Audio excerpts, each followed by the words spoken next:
नमस्कार दोस्तों, आप सभी का हमारे चैनल स्पिरिचुअल पाथ विद धनु में स्वागत है।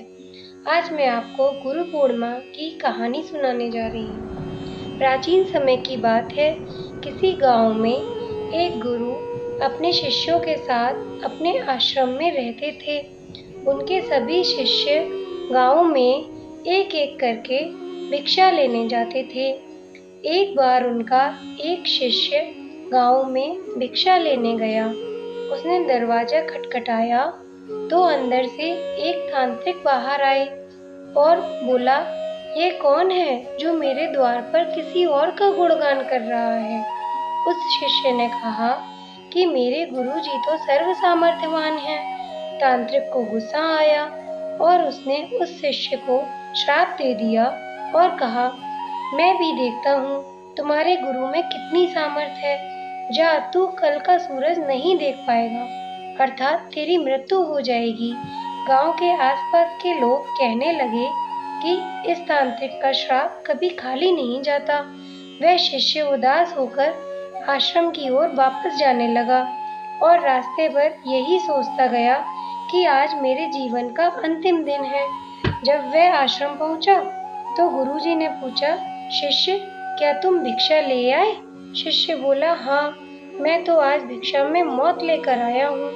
उसने सारी बात गुरुजी को सुना दी और चुपचाप उदास होकर बैठ गया। गुरुजी बोले, बेटा भोजन कर लो। गुरुजी के समझाने पर भी उसने भोजन नहीं किया।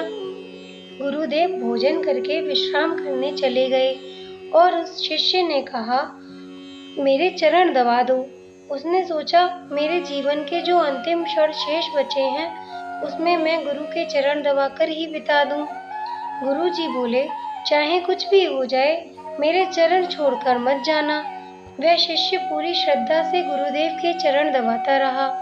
रात्रि में द्वार पर एक देवी सोने से भरा कलश लेकर प्रकट हुई और उस शिष्य से कहने लगी, ये ले लो।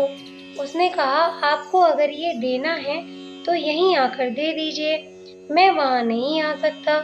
उस तांत्रिक का पहला प्रयास विफल हो गया। उसने अपना दूसरा फांसा फेंका। दरवाजे पर एक औरत उसकी माँ के वेश में आई। बोली, आ बेटा, गले लग जा, बहुत दिन हुए तुझसे मिली नहीं थी।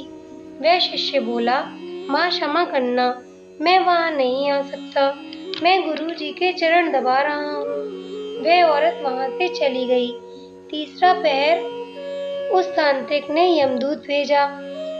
वह बोला, मैं तुझे लेने आया हूँ, तेरी मृत्यु आई है।